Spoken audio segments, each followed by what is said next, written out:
Ini adalah pertama, setelah kuliah ini adik-adik diharapkan mampu menjelaskan rancangan penelitian dari metode yang digunakan untuk menjawab pertanyaan penelitiannya, kemudian memastikan validitas dan reliabilitas ya, membuat penelitian dapat dipertanggungjawabkan, dan terakhir tujuannya panduan reproduksi penelitian. Jadi dia bisa untuk memproduksi penelitian. Jika nanti diperlukan, orang lain yang melanjutkan penelitian tersebut dapat melakukan penelitian berdasarkan informasi yang diberikan. Itu untuk tujuan bab metodologi penelitian. Oh ya, saya di sini saya lagi di luar. Mungkin untuk share screen-nya keganggu, jadi saya coba untuk membacakan saja ya yang sudah saya tulis.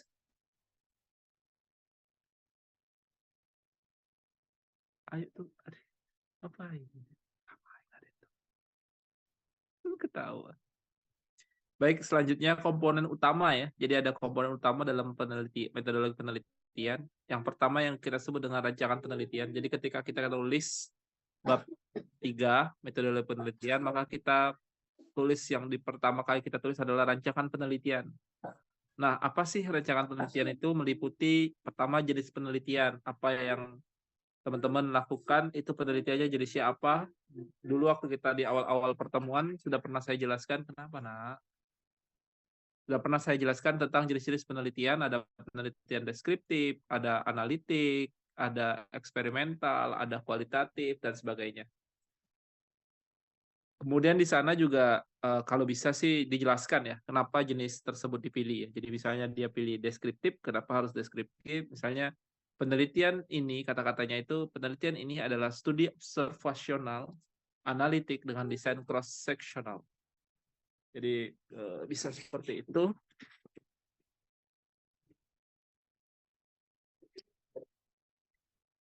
Kemudian menjelaskan tentang lokasi dan waktu penelitian ya.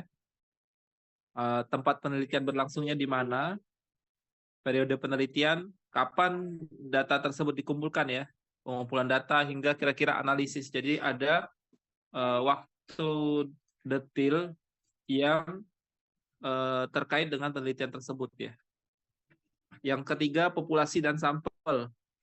Populasi ini adalah keseluruhan subjek yang menjadi target penelitian. Jadi kalau kita ibaratkan ada satu kumpulan dari subjek, misal kita mau meneliti tentang mage, maka mage-mage yang dalam satu kumpulan tersebut kita sebut dengan populasi. Sedangkan satu atau dua mage yang punya skill mage itu kita sebut sebagai subjek penelitian atau sampel penelitian yang merupakan bagian dari populasi yang diteliti. Kemudian di populasi dan sampel, ini poin ketiga, di populasi dan sampel, kita harus sampaikan teknik sampling kita. Apakah kita menggunakan simple random sampling atau sistem acak sederhana, atau stratified random sampling, atau stratifikasi sebelum di random, atau purposive, atau seperti apa ya. Contoh kata-katanya seperti ini. Sampel diambil dengan teknik simple random sampling sebanyak 100 responden. Seperti itu ya. Itu untuk komponen ketiga ya. Kemudian komponen selanjutnya adalah komponen keempat, yaitu yang harus ada adalah variabel penelitian ya. Variabel penelitian. Sedangkan variabel penelitian itu kita tahu ada dua.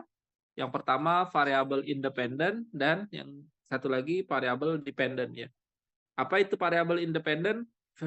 Itu secara singkat didefinisikan sebagai faktor yang diuji pengaruhnya. Jadi variabel independen itu faktor yang diuji pengaruhnya.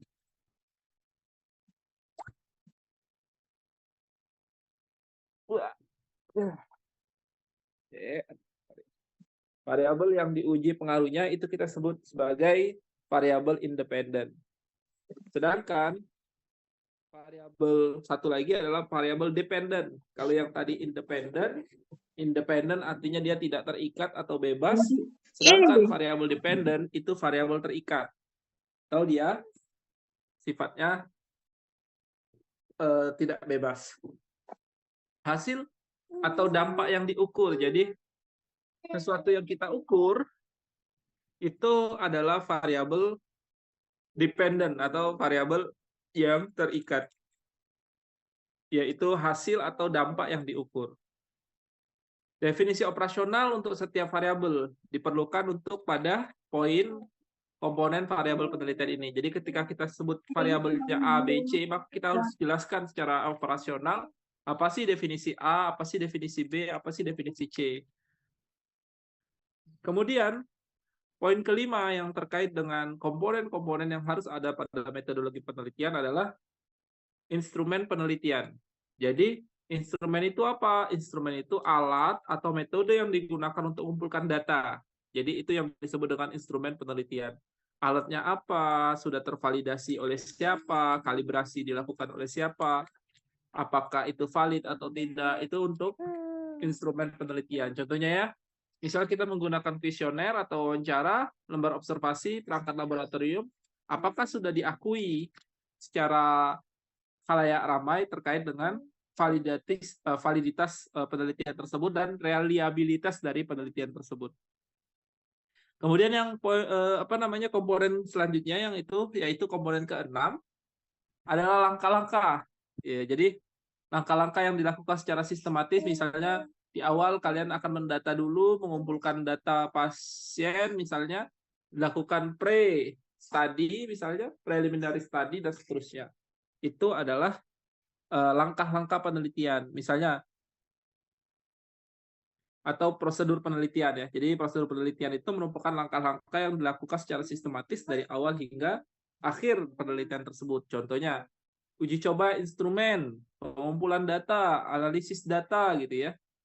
Nah, terkait analisis data ini merupakan komponen penting selanjutnya setelah prosedur penelitian, yaitu analisis data. Di sini kita harus bisa menjelaskan teknik analisis yang digunakan. Tadi misalnya kita bicara tentang statistik deskriptif, uji T, misalnya regresi pada SPSS misalnya, menggunakan statistik software yang digunakan seperti SPSS.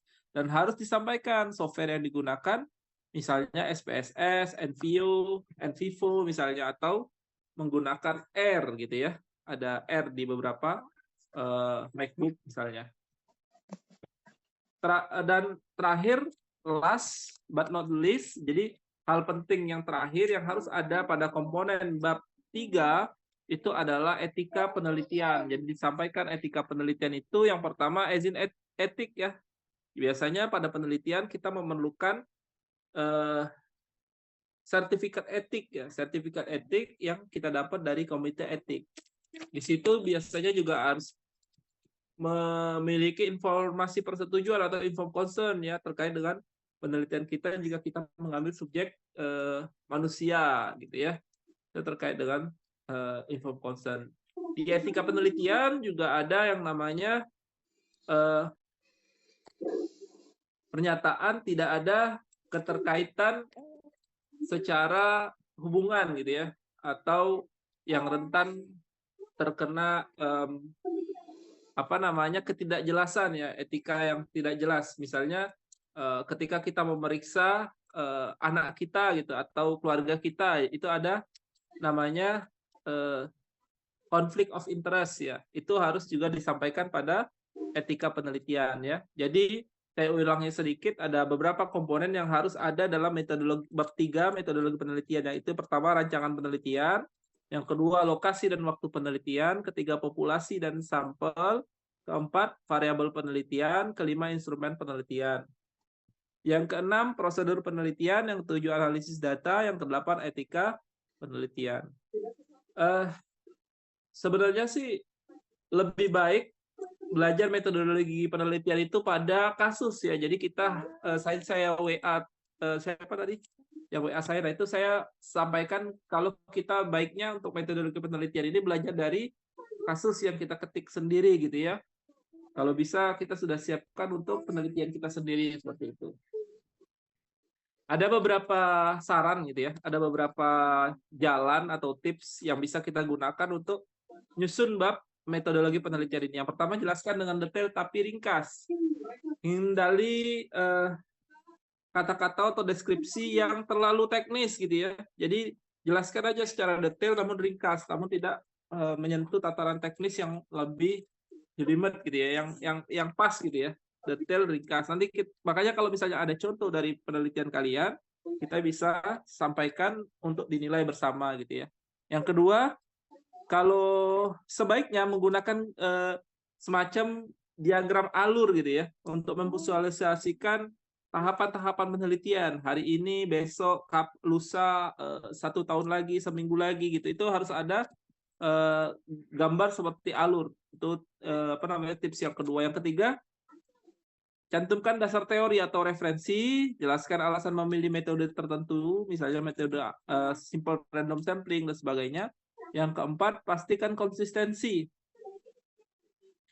Jadi harus sejalan dengan rumusan masalah. Jadi kalau rumusan masalahnya ke arah sampit, maka apa namanya, rumusan masalah ke arah sampit, maka tujuan penelitian dan metodologi ke arah sampit tadi harus sejalan gitu ya. Metodologinya harus sejalan dengan masalah dan tujuan penelitian gitu ya. Ada beberapa jebakan atau kesalahan-kesalahan yang sering terjadi dalam penulisan metodologi penelitian. Yang pertama, deskripsi metode terlalu umum atau tidak sesuai tujuan. Jadi karena tadi prinsipnya kita harus sejalan dengan tujuan penelitian dan masalah, maka deskripsi metode tersebut harus sesuai dengan tujuan. Yang kedua yang sering dilakukan oleh mahasiswa itu adalah tidak menjelaskan teknik sampling dengan rinci. Apa kita menggunakan simple random sampling atau apa, atau misalnya purposive gitu ya. Yang ketiga, tidak menyebutkan bagaimana reliabilitas atau validitas diukur. Jadi misalnya kita mengukur tinggi badan kan dengan stadiometri gitu ya, dengan alat ukur pengukur tinggi badan, tapi ternyata kita menggunakan alat ukurnya mistar. Bagaimana sih reliabilitas atau validitas diukur tersebut gitu ya? Itu yang sering salah. Jadi kemudian yang terakhir yang sering mahasiswa berbuat kesalahan padanya itu adalah mengabaikan aspek etika penelitian. Jadi meneliti tanpa menggunakan informed consent misalnya, karena bisa masuk ke hal yang kita sebut dengan medico-legal gitu ya, hukum atau etika penelitian gitu ya. Ada konflik of interest tidak, atau beberapa jurnal harus mencantumkan fundraising atau sumber dana dari penelitian tersebut gitu ya. Mungkin setelah ini akan saya buatkan 10 soal ya, saya bacakan 10 soal. Teman-teman boleh apa namanya, raise hand jika bisa menjawab, atau misalnya tidak berkenan untuk menjawab, saya akan menunjuk satu orang untuk menjawab apa namanya, pertanyaan-pertanyaan yang akan saya bagikan, yang akan saya tanyakan ya. Soal yang pertama misalnya, Abista Putri Fiona bisa? Abista hadir? Pak, bisa. Oke. Apa tujuan utama bab metodologi penelitian dalam skripsi, Abista? A. Menyimpulkan hasil penelitian. B. Menjelaskan teknik penulisan skripsi. C. Memaparkan metode yang digunakan untuk menjawab pertanyaan penelitian. D. Mengidentifikasi populasi yang akan diteliti. Abista? Mengidentifikasi, Pak. Mengidentifikasi. Harusnya jawabnya memaparkan metodologi yang digunakan ya, metode yang digunakan ya. Oke. Yang nomor 2, Camelia Iniesta. Camelia, apakah hadir? Hadir, Bapak. Oke. Oke, pertanyaan selanjutnya ini ya. Yang termasuk dalam bagian rancangan penelitian adalah A. Hasil penelitian, B. Jenis penelitian, C. Teknik analisa penelitian, teknik analisa data penelitian, D. Definisi operasional. Yang termasuk dalam bagian rancangan penelitian tadi yang di awal. Bisa diulang, Bapak? Yang termasuk dalam bagian rancangan penelitian adalah A. Hasil penelitian, B. Jenis penelitian, C. Terkait teknik analisa data, D. Definisi operasional. Jenis penelitian, Pak. Apa yang tadi jawabannya? Jenis penelitian. Jenis penelitian ya. Yang ketiga, oke, Kamelia sudah. Selanjutnya Muhammad Abi Mayuha. Apa yang ada ya Muhammad Abi Mayuha? Hadir, Pak. Jadi ya. Baik. Soal nomor 3, apa yang dimaksud dengan populasi dalam penelitian? A. Semua individu yang terlibat dalam penelitian. B. Alat yang digunakan untuk mengukur variabel. C. Keseluruhan subjek yang menjadi target penelitian. D. Bagian dari populasi yang diteliti. Apa ini? Abi Mayuha? C, Pak. Keseluruhan subjek yang menjadi target penelitian.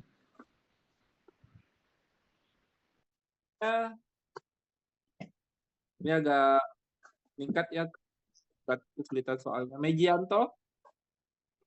Apakah ada Mejianto? Siap hadir, Pak. Oke, Mejianto. Soal nomor 4, teknik pengambilan sampel yang memberikan peluang sama kepada setiap anggota populasi untuk dipilih disebut A. Purposive sampling, B. Stratified sampling, C. Simple random sampling, D. Snowball sampling. Bisa ulangi jawabannya, Pak? Yang A-nya, Pak. Purposive sampling, stratified sampling, simple random sampling, snowball sampling.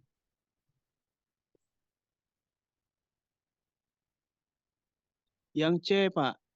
Simple random sampling. Simple random sampling ya. Oke, yang selanjutnya boleh ini ya yang saya panggil boleh on kamera ya. Biar saya tahu memang beneran orangnya ada di situ. Yang selanjutnya Nur Rahmawati. Nur Rahmawati apakah ada?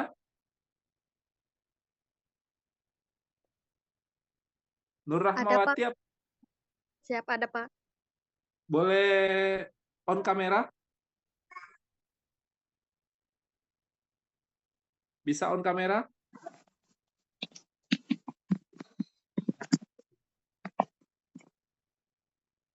Nur Rahmawati bisa on kamera?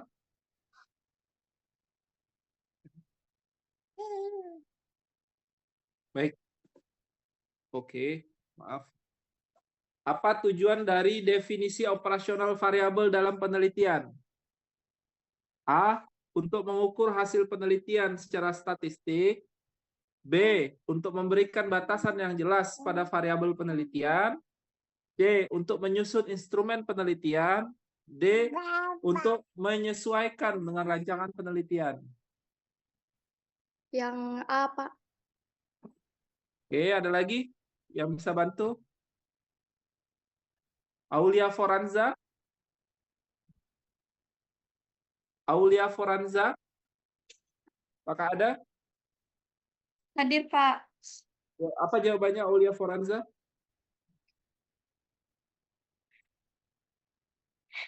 Iya. Apa Bisa jawabannya? ulang soal pertanyaannya nggak, Pak?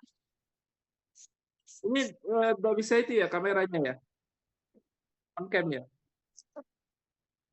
Bisa. Apa tujuan dari definisi operasional variabel dalam penelitian? A. Untuk mengukur hasil penelitian secara statistik. B. Untuk memberikan batasan yang jelas pada variabel penelitian. C. Untuk menyusun instrumen penelitian. D. Untuk menyesuaikan dengan rancangan penelitian. A, Pak. Aduh, tadi jawaban yang tadi juga A. Salah ya?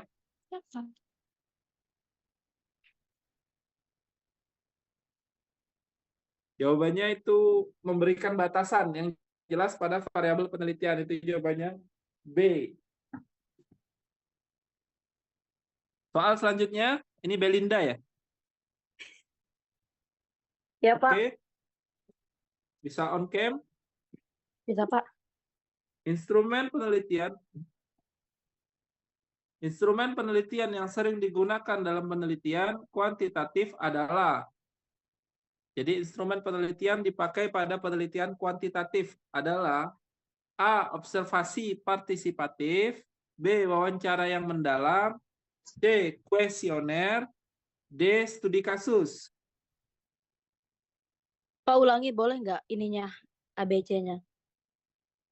Observasi partisipatif, B. Wawancara mendalam, C. Kuesioner, D. Studi kasus. C, Pak. Ya, jawabannya C ya. Oke, lanjut. Soal ke-7, 4 soal lagi. Ferdika Rahmadani. Ferdika Rahmadani. Saya siap hadir, Pak. Ferdika bisa on cam. Bisa, Pak. Soal nomor ada yang belum juga. Langkah pertama dalam prosedur penelitian biasanya adalah A. Analisis data, B. Pengumpulan data, C. Uji coba instrumen, D. Penyusunan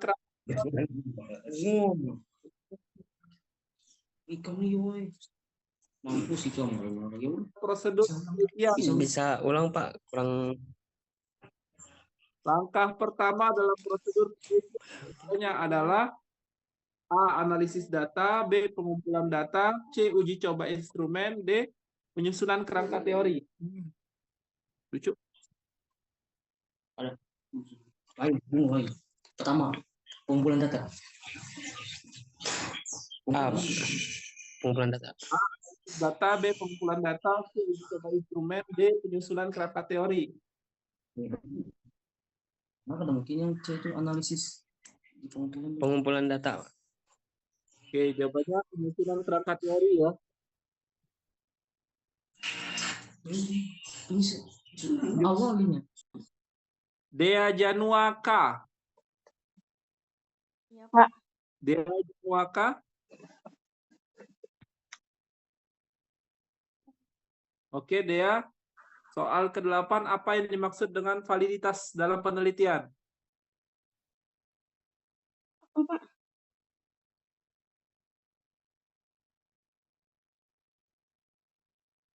Mengapa aspek etika penting dalam penelitian?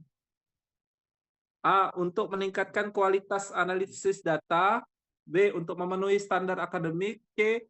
Untuk melindungi hak dan kesejahteraan subjek penelitian. D. Untuk memastikan hasil dapat dipublikasikan. Yang C, Pak. Memenuhi standar. Memenuhi standar itu B. Iya, B. Jawabannya C. Untuk melindungi hak dan kesejahteraan subjek penelitian ya. Iya, Pak. Apa yang dimaksud selanjutnya? Selanjutnya Tabita. Mainita Tabita P. Hadir, Pak. Oke. Apa yang dimaksud dengan validitas dalam penelitian? Validitas. Jadi kalau kita ngomong valid, apa yang dimaksud dengan valid? Atau validitas. Apa yang dimaksud dengan validitas? A. Kemampuan penelitian untuk menghasilkan data yang dapat diandalkan. B. Kemampuan penelitian untuk mengukur apa yang seharusnya diukur. C. Konsistensi hasil penelitian jika diulang. D. Ketepatan pemilihan populasi penelitian.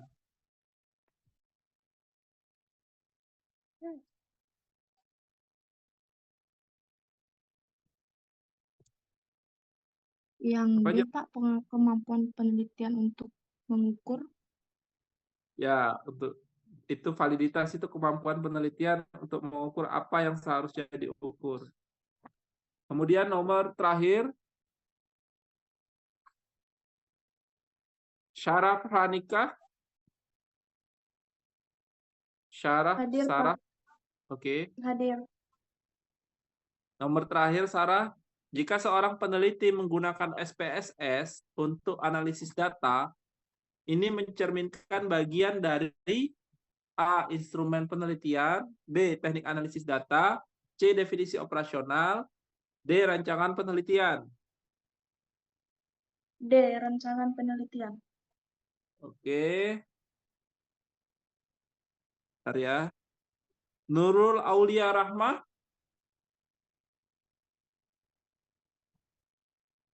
Siap hadir, Pak.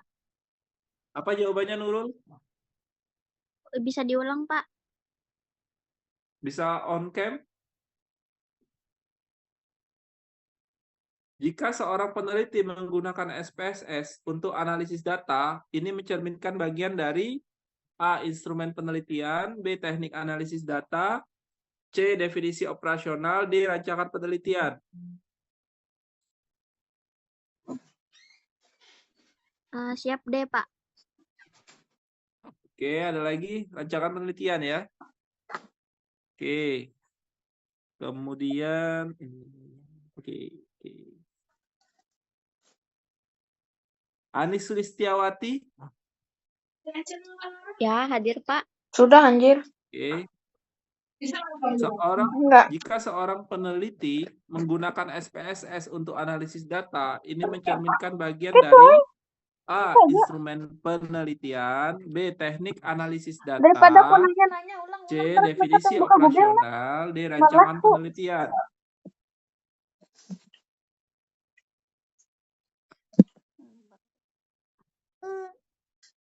Apa jawabannya? Bisa diulangi ABCD-nya, Pak?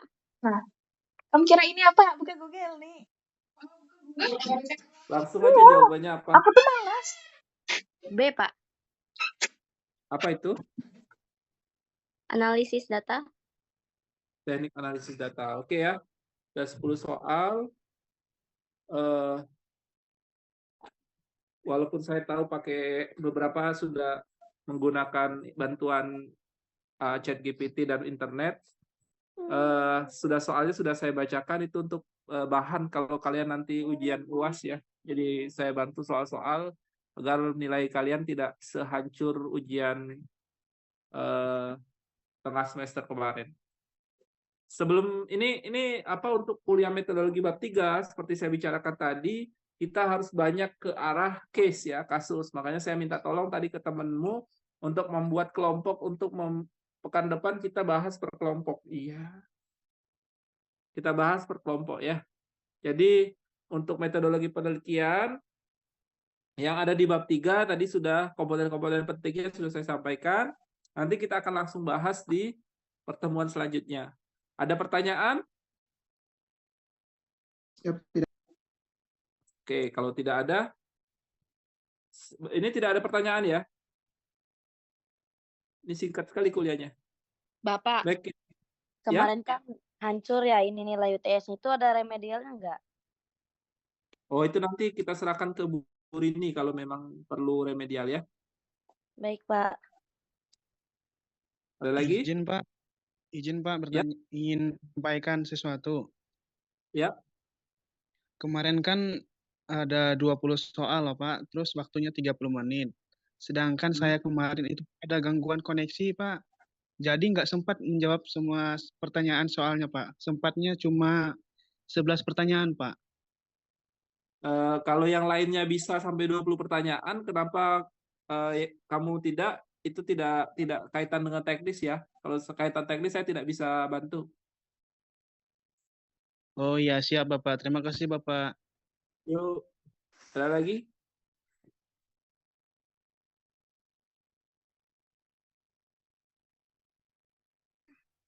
Ada lagi? Tidak ada? Baik, kalau tidak ada pertanyaan, tadi saya minta bikin 4 kelompok ya untuk selanjutnya. Setiap kelompok menyampaikan terkait dengan bab-bab yang akan kita pelajari di metodologi penelitian. Sebelum kelompok itu menyampaikan, nanti saya dulu yang akan bercerita tentang bab tersebut ya. Baik, kita tutup Pak, mau nanya, sama-sama. Pak. Ya. Untuk kelompoknya apa kelompok yang kemarin aja apa yang baru, Pak? Itu terserah teman-teman mau kelompok yang baru atau kelompok yang kemarin, yang jelas isinya itu tentang 4 hal ya. Baik, Pak. Dibagi per kelompok, nanti majunya berdasarkan nomor urut itu ya. Di nomor 1, 3, gitu-gitu ya. Baik, Pak. Oke. Baik, subhanakallah bihamdika asyhadu an la ilaha illa anta astaghfiruka wa atubu ilaik. Saya mohon maaf kalau ada salah-salah, kalau saya mampun. Kita ketemu lagi pekan depan. Assalamualaikum warahmatullahi wabarakatuh. Waalaikumsalam warahmatullahi wabarakatuh.